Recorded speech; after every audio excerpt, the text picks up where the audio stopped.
Hi, ഇന്നത്തെ video ഒരു special video ആണ്. തമ്മിൽ കണ്ട പോലെ തന്നെ how to become a developer the CS version. നിങ്ങളൊരു കമ്പ്യൂട്ടർ സയൻസ് വിദ്യാർത്ഥിയാണ്, നിങ്ങൾക്കൊരു ഡെവലപ്പർ ആകാൻ ആഗ്രഹമുണ്ട് എന്നുണ്ടെങ്കിൽ ഈ വീഡിയോ മറക്കാതെ ഫുള്ള് കാണുക. കാരണം ഇതിൽ പല ടിപ്പുകളും ഞാൻ പറയുന്നുണ്ട്, അതും എൻ്റെ പേഴ്സണൽ അനുഭവത്തിൽ വെച്ചാണ് ഞാൻ പറയുന്നത്. അപ്പോൾ ഒട്ടും വൈകാതെ നമുക്ക് വീഡിയോയിലോട്ട് കിടക്കാം. നിങ്ങൾക്കൊരു ഡെവലപ്പർ ആകാൻ ആഗ്രഹമുണ്ട് എന്നുള്ള കാര്യം നിങ്ങൾ നിങ്ങളുടെ +2 കാലഘട്ടത്തിലോ അല്ലെങ്കിൽ +2 കഴിഞ്ഞ് നമ്മൾ ഡിഗ്രി എടുക്കണം ഏതെടുക്കണം എന്നുള്ള തീരുമാനത്തിലേക്ക് നിങ്ങൾ ഉറപ്പിച്ചിട്ടുണ്ടെന്നുണ്ടെങ്കിൽ അതിനനുസരിച്ചുള്ള ഇൻസ്റ്റിറ്റ്യൂട്ടുകൾ സെലക്ട് ചെയ്യാൻ മറക്കരുത്. കാരണം പ്ലേസ്മെൻറ്റ് വളരെ പ്രധാനപ്പെട്ട ഒന്നാണ്. നമ്മൾ ഒരു കോളേജ് സെലക്ട് ചെയ്യുമ്പോൾ ആ കോളേജിൽ പ്ലേസ്മെൻ്റ് ഉണ്ടോ, എത്ര പേര് പ്ലേസ് ആയിട്ടുണ്ട് എന്നൊക്കെ അറിഞ്ഞിരിക്കുന്നത് നല്ലതാണ്. അല്ലെന്നുണ്ടെങ്കിലും കുഴപ്പമില്ല, അതിനുള്ള ടിപ്പ് പുറകെ വരുന്നുണ്ട്. പല കോളേജുകളിലും, മെയിനായിട്ട് ഗവൺമെൻറ് കോളേജുകളിൽ എല്ലാ വർഷവും ഒരു 5th or 6th സെം ആകുമ്പോൾ, അതായത് degree 5th or 6th, BTech ആണെന്നുണ്ടെങ്കിൽ 7th or 8th ആകുമ്പോഴത്തേക്കും കമ്പനികൾ ക്യാമ്പസ് പ്ലേസ്മെൻറ്റിന് വരാറുണ്ട്. അങ്ങനെ കിട്ടുന്നതാണ് ഏറ്റവും ലാഭം. അതായത് ലോട്ടറി എന്ന് വേണമെങ്കിൽ പറയാം. നിങ്ങൾക്ക് ഒരു സ്പെഷ്യൽ ലാംഗ്വേജ് നിങ്ങൾക്ക് അറിഞ്ഞിരിക്കണമെന്നില്ല. നിങ്ങൾക്കറിയാവുന്ന ലാംഗ്വേജ് വെച്ച് നിങ്ങൾക്ക് ഇൻ്റർവ്യൂ ക്രാക്ക് ചെയ്ത് കഴിയുമ്പോൾ അവർ തന്നെ ട്രെയിനിങ് തരും. ചില കമ്പനീസിൽ ചിലപ്പോൾ ബോണ്ട് കാണുമായിരിക്കും, പക്ഷേ ഇപ്പോൾ അത് കാണാൻ ചാൻസ് കുറവാണ്. എങ്കിലും അങ്ങനെ കയറി പറ്റുകയെന്നുണ്ടെങ്കിൽ മിനിമം ഒരു വർഷമെങ്കിലും പിടിച്ചു നിൽക്കാൻ ശ്രമിക്കുക.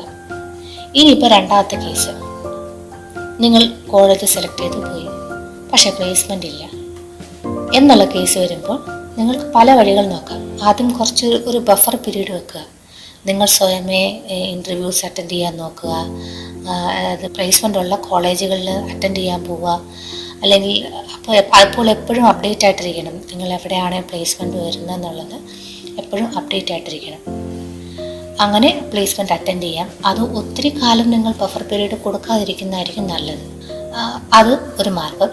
പിന്നെ വരുന്നത് മെയിനായിട്ടും 3 മാർഗങ്ങളാണ്. ഈ 3 മാർഗങ്ങളിൽ അവസാനത്തത് അൾട്രാ പ്രോ മാക്സ് എന്ന് വേണമെങ്കിൽ പറയാം. നമുക്ക് ആദ്യത്തെ മാർഗം നോക്കാം. ആദ്യത്തേതാണ് ഇൻറ്റേൺഷിപ്സ്. ഈ ഇൻറ്റേൺഷിപ്പ് കൊണ്ട് ഉദ്ദേശിക്കുന്നത്, നമ്മളൊരു കമ്പനികളിൽ ചിലപ്പോൾ ഇൻറ്റേൺഷിപ്പ് എന്ന് പറഞ്ഞ് വേക്കൻസി വരാറുണ്ട്. അതായത് അവരുടെ ഒരു ചെറിയ പ്രോജക്റ്റോ എന്തെങ്കിലും ഒന്ന് നമ്മളെ ഏൽപ്പിക്കുകയാണ് ചെയ്യുന്നത്. അതിന് ട്രെയിനിങ് തരും. അതായത് അവർക്ക് ഭാവിയിൽ വേണ്ടതോ അല്ലെങ്കിൽ ഇപ്പോൾ ഓൺഗോയിങ് ആയിട്ടുള്ള പ്രോജക്റ്റിന് വേണ്ടിയിട്ട് ട്രെയിനി ആയിട്ട് ആളെ എടുക്കുകയാണ്. അതിൽ ചിലപ്പോൾ നമുക്ക് ഇങ്ങോട്ട് പൈസ കിട്ടും, ചിലപ്പോൾ അങ്ങോട്ട് കൊടുക്കേണ്ടി വരും. നമ്മൾ അങ്ങോട്ട് പൈസ കൊടുത്ത് പോകേണ്ട ഇൻറ്റേൺഷിപ്പിനെല്ലാം അവർ എഗ്രിമെൻറ്റ് സൈൻ ചെയ്യിപ്പിക്കുകയാണെന്നുണ്ടെങ്കിൽ അത് വായിച്ച് അത് നമുക്ക് പറ്റുമെന്നുള്ളത് ഉറപ്പ് വരുത്തിയിട്ട് വേണം നിങ്ങളതിന് പോകാൻ. കാരണം ചിലതിൽ നിങ്ങൾ ഇത്ര വർഷം നിൽക്കണം, അഥവാ അത് തെറ്റിക്കുകയാണെന്നുണ്ടെങ്കിൽ നിങ്ങൾ നല്ലൊരു എമൗണ്ട് കൊടുക്കേണ്ടി വരും എന്നൊക്കെ ആയിരിക്കും കൊടുത്തിട്ടുണ്ടാവുക. ഏതാണെങ്കിലും നിങ്ങൾ ഏതെങ്കിലും ഒരു പേപ്പറിൽ സൈൻ ചെയ്ത് കൊടുക്കുക എന്നുണ്ടെങ്കിൽ അത് വായിച്ചിട്ട് കൊടുക്കുക. ഏത് ഇൻസ്റ്റിറ്റ്യൂട്ടിലോ അല്ലെങ്കിൽ ഏത് ഇൻറ്റേൺഷിപ്പിലോ ആണെങ്കിലും. അതൊരു മാർഗം, ഇൻറ്റേൺഷിപ്പ്. ഇനി അടുത്ത മാർഗം എന്ന് പറയുന്നതാണ് ഇൻസ്റ്റിറ്റ്യൂട്ട്. നമ്മുടെ നാട്ടിൽ ഒരുപാട് ഇൻസ്റ്റിറ്റ്യൂട്ടുകളുണ്ട്. നമ്മൾ സോഫ്റ്റ്വെയർ ഡെവലപ്മെൻറ്റ്, ഡേറ്റ അനലിറ്റിക്സ്, അല്ലെങ്കിൽ ഫുൾ സ്റ്റാക്ക് ഡെവലപ്മെൻറ്റ്, അങ്ങനെ പറഞ്ഞിട്ട് ഒരുപാട് ഇൻസ്റ്റിറ്റ്യൂട്ടുകൾ മുക്കിനുണ്ട്. അതിലെല്ലാം നമ്മൾ അങ്ങോട്ട് പൈസ കൊടുക്കുകയാണ് ചെയ്യുന്നത്. ഇതിൽ ചിലപ്പോൾ നമ്മുടെ കയ്യിൽ നിന്ന് എഗ്രിമെൻറ്റ് വല്ലതും മേടിക്കുമായിരിക്കും. ചിലർ അതായത് ബോണ്ട് ഓർ എഗ്രിമെൻറ്റ് മേടിക്കുമായിരിക്കും. ചിലതിൽ ചെക്ക് മേടിക്കുമായിരിക്കും. അല്ലെങ്കിൽ ചിലതിൽ പേപ്പറൊക്കെ ഒപ്പിടിച്ച് മേടിക്കുമായിരിക്കും. ഇങ്ങനെ പല സിറ്റുവേഷൻസ് ഉണ്ട്. ഇങ്ങനെ കൊടുക്കുന്ന സിറ്റുവേഷൻസിൽ ചിലപ്പോൾ ഒരു 5-10 പേജ് കാണുമായിരിക്കും. അതൊന്നും നിങ്ങൾ മൈൻഡ് ചെയ്യരുത്. അത് ഫുള്ള് വായിച്ചിട്ട് നിങ്ങൾക്ക് പറ്റുമെങ്കിൽ മാത്രം പ്രൊസീഡ് ചെയ്യുക. അല്ല, ചില ഇൻസ്റ്റിറ്റ്യൂട്ടുകളിൽ അല്ലാതെ എഗ്രിമെൻ്റ് ഒന്നുമില്ല, ഒരു എമൗണ്ട് കൊടുത്താൽ മതി എന്നുള്ളതാണെങ്കിൽ പോലും പൈസ കൊടുക്കുന്നതിന് മുന്നേ നിങ്ങൾ ആ ക്ലാസ്സസ് വെരിഫൈ ചെയ്യുക. മിക്കവാറും ഇൻസ്റ്റിറ്റ്യൂട്ടുകളിൽ ഒരു സാമ്പിൾ ക്ലാസ് അല്ലെങ്കിൽ ഒരാഴ്ച നിങ്ങൾ സാമ്പിൾ ക്ലാസ് കേട്ട് നോക്കുമെന്ന് പറയാറുണ്ട് ഇൻസ്റ്റിറ്റ്യൂട്ടുകളിൽ. അതെല്ലാം കണ്ട് വെരിഫൈ ചെയ്യുക. ഇൻസ്റ്റിറ്റ്യൂട്ടുകളിലോ ഏതെങ്കിലും ബൂട്ട് ക്യാമ്പുകളിലോ എവിടെയാണെങ്കിൽ പോലും നിങ്ങൾക്കത് ആപ്റ്റാണെന്നുള്ള ബഫർ പീരീഡ് ഒട്ടുമിക്ക ഇൻസ്റ്റിറ്റ്യൂട്ടുകളിൽ പ്രൊവൈഡ് ചെയ്യും. അത് ഓക്കെ ആണെങ്കിൽ മാത്രം പ്രൊസീഡ് ചെയ്യുക. അല്ലാതെ പ്രൊസീഡ് ചെയ്താൽ പണി വരുന്നുണ്ടവറാച്ച. ഇനി മൂന്നാമത്തെയാണ് അൾട്രാ പ്രോ മാക്സ് എന്ന് പറഞ്ഞത്. അതായത് സെൽഫ് ലേണിൻ്റെ ഏറ്റവും വലിയ മീഡിയയാണ് യൂട്യൂബ്. യൂട്യൂബിൽ ഒട്ടനവധി ട്യൂട്ടോറിയൽ വീഡിയോസ് ഉണ്ട്. നിങ്ങൾ ഏതാണോ പഠിക്കാൻ ആഗ്രഹിക്കുന്നത് അതിൽ നിങ്ങൾക്ക് അതിൻ്റെ കോഴ്സ് പർച്ചേസ് ചെയ്യാം. അല്ല നിങ്ങൾക്ക് ഫ്രീ ആയിട്ട് വേണമെങ്കിൽ ആ ഒരു പ്ലേലിസ്റ്റ് നോക്കി പഠിക്കാം. അങ്ങനെ പഠിച്ചു കഴിഞ്ഞിട്ട് നിങ്ങളൊരു പ്രോജക്റ്റ് ചെയ്തിട്ട് നിങ്ങൾ സ്വന്തമായിട്ട് ചെയ്തതാണെന്നുള്ള രീതിയിൽ നിങ്ങൾക്ക് നിങ്ങളുടെ റെസ്യൂമിൽ അപ്ഡേറ്റ് ചെയ്യാം. ഇതാണ് 3 വേ. ഈ 3 വേയിലും നിങ്ങളിപ്പോൾ എന്താണോ ചെയ്യുന്നത്, ഇപ്പോൾ നിങ്ങളൊരു ഇൻറ്റേൺഷിപ്പ് ആണെങ്കിലോ അല്ലെങ്കിൽ ഒരു ഓൺലൈൻ കോഴ്സോ അല്ലെങ്കിൽ ഇൻസ്റ്റിറ്റ്യൂട്ടിൽ പോയി പഠിച്ചതാണെങ്കിലോ സ്വന്തമായിട്ട് പഠിച്ചതാണെങ്കിലോ ഇതെല്ലാം നിങ്ങളുടെ റെസ്യൂമിൽ നിങ്ങൾ എങ്ങനെ മെൻഷൻ ചെയ്യുന്നു എന്നതുപോലെ ഇരിക്കും നിങ്ങൾക്ക് ജോലി കിട്ടുന്നത്. നിങ്ങൾ ചെയ്ത പ്രോജക്റ്റുകളെ ആയിരിക്കണം അപ്പോൾ ഹൈലൈറ്റ് ചെയ്യേണ്ടത്. കാരണം നിങ്ങൾക്ക് എക്സ്പീരിയൻസ് കൊടുക്കാനൊന്നുമില്ല.